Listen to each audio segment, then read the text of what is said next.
Okay, this is the third video in our introduction series. We're going to talk today about long puts. Now, a lot of people, when we think about puts, we think about buying puts in combination with or for the purpose of protecting our underlying stock, which is a perfectly legitimate way of using puts. We'll actually get to that in later videos. What we're going to talk about today is simply buying a put as a bearish trade. And like the call, you know, we were talking about buying an at-the-money call. The put works the same way. Everything's a little bit inversed, though, in terms of the way a put works. For example, we looked at the 139 at-the-money call option on the SPY, and we saw that was actually slightly in the money because the spider had closed at 139.35, so it was 35 cents in the money. Now, the 139 put is also the at-the-money option, but it's actually a little bit out of the money because the spider is trading 35 cents higher than the strike price, and you don't want to sell your put at you don't want to sell your stock at 139 when you can actually sell it at the market at 139.35. You pick up an extra 35 cents for every share you sell. So this is actually slightly out of the money. So there's no intrinsic value in the 139 put, although there is intrinsic value in the 139 call. So out of the money puts are the puts that are priced lower than the current market value. So we look at the 139, the 138, 137, and so on. The in the money puts are the ones that are higher, that have a higher strike price than the current market. So we'd look at the 140 and the 141 and the 142, etc.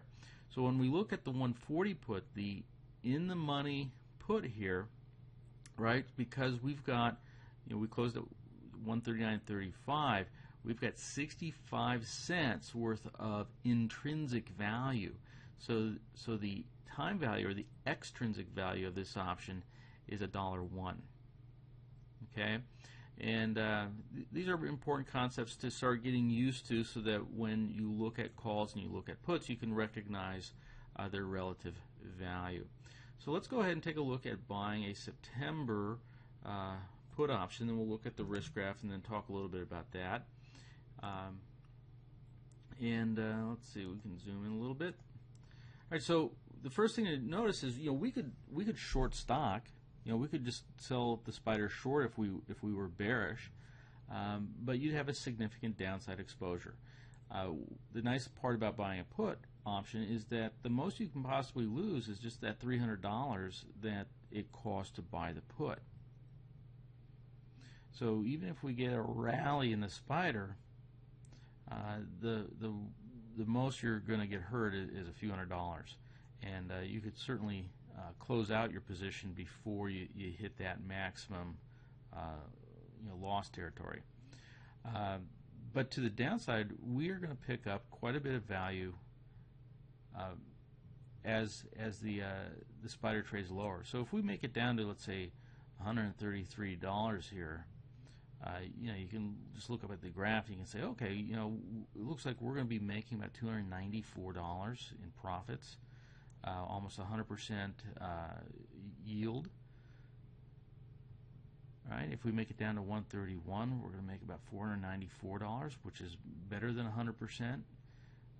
That yield figure is going to be about what, 135%, 140%. So just like the call option, we have the ability to leverage our capital. Okay, and keep in mind that leverage is a two-edged sword. Right? So if you would normally short 100 shares of the spider at 139.50, that'd be almost $14,000 in margin. You don't want to buy $14,000 worth of put options. You might do one or two so that you could take advantage of the downward move without over leveraging your account. All right, and that all falls into the category of risk management, and certainly that is a subject that we spend a lot of time on in our courses. So here's the long put. Basically, you buy the put. You are now in a bearish position relative to the spider, but you are long the put. So you own the put. You cannot lose more than the purchase price, and you are actually short the market. So you have a bearish trade on, and that's the long put.